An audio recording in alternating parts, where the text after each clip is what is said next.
Hi, this is Misha, and this is episode 3 in our Versus series. A new one we're kind of starting, comparing 2 to 3 guns of similar type, class, and whatnot that would have gone up against each other in a certain conflict. And we're starting off, of course, with World War II, because that's the most well-known and there's the most interest out there on that. But, you know, we do plan on getting to other conflicts if this series is popular. In episode 1, we looked at the Arisaka and the Springfield 1903, specifically the A3 from Remington. But, hi, Seamus. And then in episode 2, we looked at the Enfield and the Carcano. And in episode 3, we're going to look at 2 guns that are also very popular.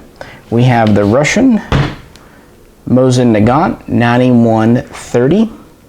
This one was made in 1941 by Mishaco. And we have the German Kar.98k.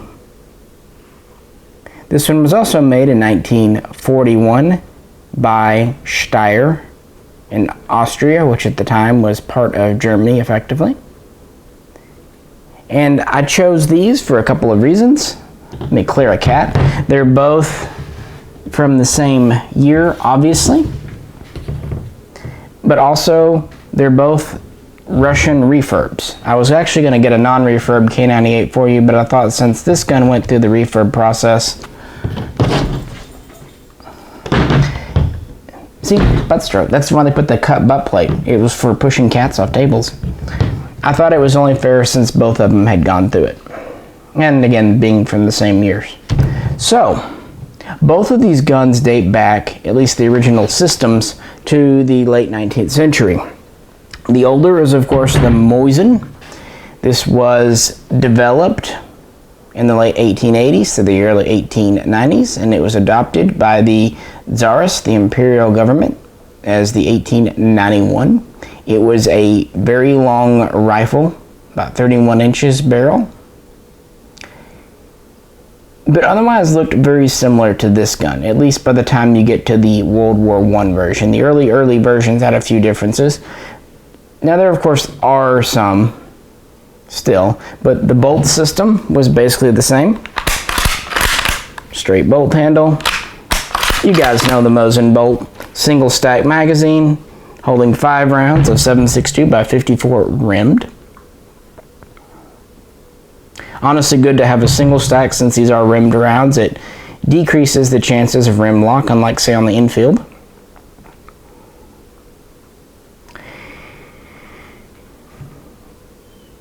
Now, in the 1920s, it was decided by the then Soviet government, the Bolsheviks had taken over, of course, in 17, to keep the Mosin in frontline service, but they were going to make a few changes. First, they got rid of the infantry rifle. They took it out of production. They said, we're only going to produce the Dragoon, which had a slightly shorter barrel at about 28.5 inches. It was about 2.5 inches shorter. And so they took the original Dragoon and they would modify it to make the 9130. And honestly, the changes for the 9130 were really introduced between 1931 and 1935.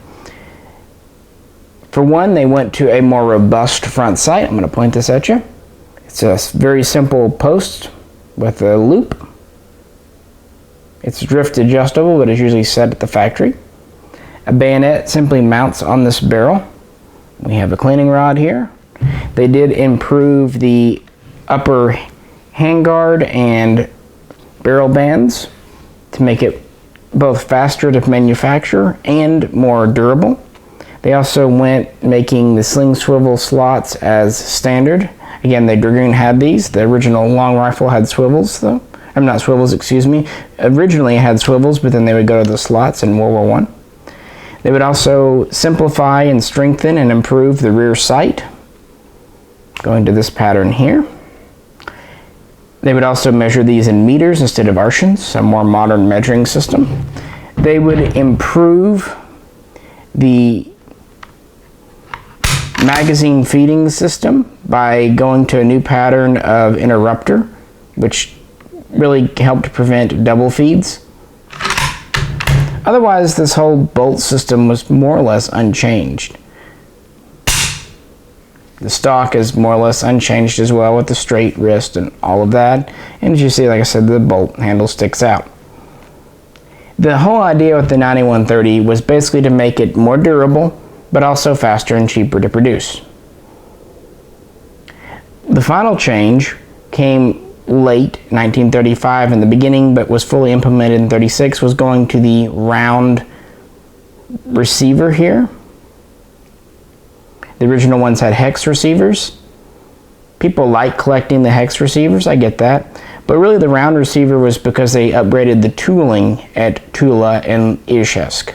They went to more modern lathes and they could do a truly round receiver as opposed to the older hex.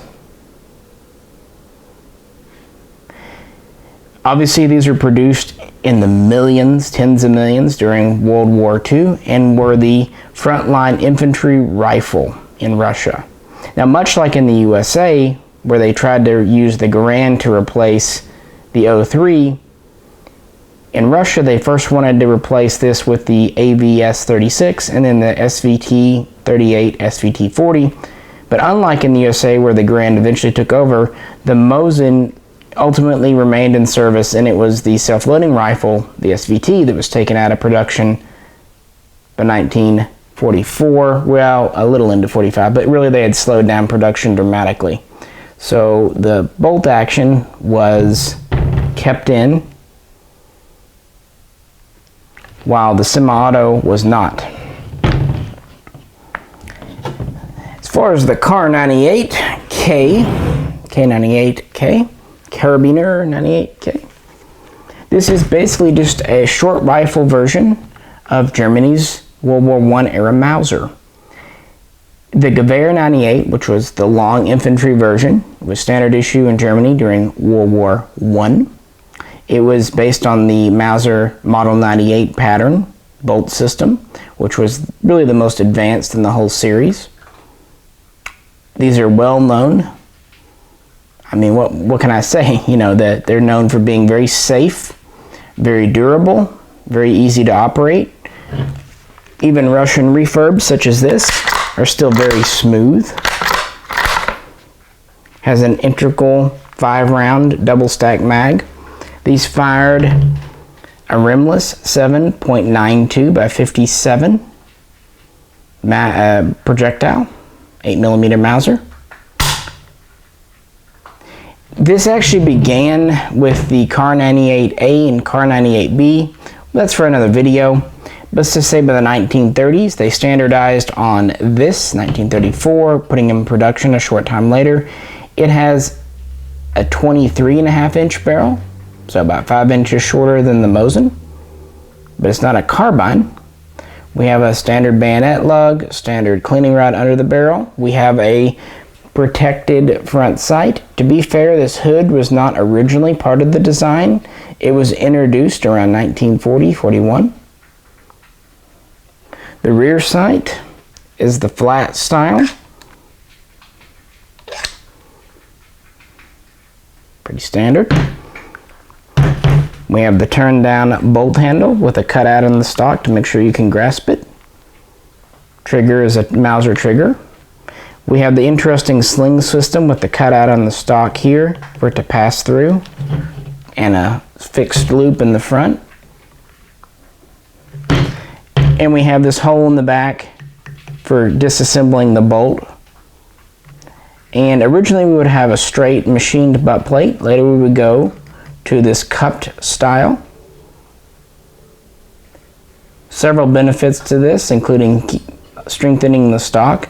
The early stocks were hardwood, but soon they would go to laminate wood, which was both faster and cheaper to produce and more durable. These are made at a number of factories, not just Mauser. Like I said, this one's a Steyr. There's you know, J.P. Sauer & Son, all kinds. I mean, there's a whole list. A number were even made in Czechoslovakia under occupation. And yeah, so it's the Mauser. Now, you would want to say this is clearly the superior rifle. And really, in most respects, you would be right. It is smoother. It has a last round holdback, a more modern system. Has very good stripper clips. It's a rimless cartridge. 8mm is plenty powerful. It's got a good safety here. Mauser style. These are known for having very nice triggers for being military guns. It's a Mauser. It's very famous, and they served Germany very well. That's why they were kept around so long. And there was the G41 and G43, the semi-auto attempt, but the Mauser stayed in production until the very end. Compare that to a Mosin, you have a much clunkier bolt with a straight handle, no holdback when you're empty. The stripper clips are a little more finicky because of the rim. The safety is, I'm not even going to do it here, you know the safety, you rotate this up, it's much clunkier. Trigger is not near as nice. Sights aren't quite as nice. It's longer, heavier. But it is also cheaper and faster to mass produce, especially the wartime simplified versions they would go to. Russia cranked these out like the world was coming to the end, because for them the world was coming to the end. These were also damn near conscript proof, very durable, very easy to maintain by unit level armorers, not very susceptible to dust, snow, freezing temperatures. To be fair, the original 1891 had some shortcomings. The sights were a little delicate, the handguard was a little delicate, the interrupter could fail, leading to double feeds, but the 9130 pattern addressed a lot of these, and it was a much more refined machine while also being cheaper and faster to produce. This gun performed exceptionally well considering who was using it and where it was being used and how many were needed.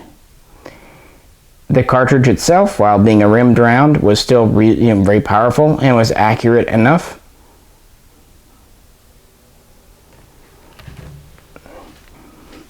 So my point is, for Soviet Russia being invaded by Germany, this was a great rifle for them. Now for Germany, who had a much more professional, well-trained army, at least in 41. Now you get to the end of the war, you have all kinds of stuff, but at the beginning you had soldiers that were more used to cleaning their rifles, maintaining them, you had to take them apart, yada yada yada. The Mauser was well suited. And it did perform very well in the Russian environment in the winter. It didn't freeze up, and it wasn't terribly susceptible to grime and dust itself. I mean, these Russian capture guns are just that. They were mostly all captured during campaigns, during the invasion, at least 41 examples like this, the earlier ones. Now, if you get like a Russian capture that's dated 44 or 45, that was probably captured during Russia's invasion of Germany and in Eastern Europe. But the earlier ones probably marched in during Operation Barbarossa, or a little bit after. This one is probably a little after since it's 41 dated. So it's very interesting because these guns shot at each other a lot. I mean, there's even a chance that these two guns did. I mean, most of these guns saw combat, the earlier ones especially. Now, the Kar.98k would be kept in production until the end of the war. And then in East German and West German service through the 40s and into the 50s, because at the time they weren't allowed to make guns, so they served well. And of course they served many militaries afterwards too. The 9130 was kept into production until about 1944, maybe into early 45, when it was replaced by the M44 carbine variant, which was simply a version of this with a 20.5-inch barrel, so 8 inches shorter, and a folding bayonet. It was still the cruciform pattern like this would use, but instead of socketing onto the muzzle, it was hinged and could be deployed or folded when not needed. And Russia would keep those in production till around 1948, and they would be used by many nations well through the 50s and 60s. China, Vietnam would use a lot of Mosins, not just the carbines, but a lot of these long rifles would be given away to communist allies. So both guns had quite an extensive post-World War II history. I would say, honestly, both are very good. They have their strengths and weaknesses. Obviously, on an individual level, for surplus collectors, for shooters, the Mauser is the better gun. But when you look at manufacturing, distribution, and training, it's the Mosin. Stop there. So they both have their strengths and weaknesses, so on and so forth. So I can't really say definitively the Mauser, because really, if the Mauser was in Russia, yeah, who knows? But it's definitely worth comparing these two, because they are together a lot. You can see the length difference here. Anyway, I figured this might be a popular episode to kind of wrap up the bolt actions with, because both of these are well known in the US, and I wanted to bring out the Russian capture K98 because those are the most common. And even though they've been refurbished in Russia, they're still a great way to get into a shooter grade or even entry collector grade authentic German gun. Well, if you'd like to talk about your own guns, we'd love to do that in the comments. If you like the video, as always, we appreciate it if you click like. If you have any questions, please post them below. And if you'd like to help support the channel, please check on our Patreon page. We have some small benefits and other things, and we appreciate each and every one of you. Well, if you like this series, do let us know how we can make it better, and we'll keep on and kind of progress from this point. This is Misha.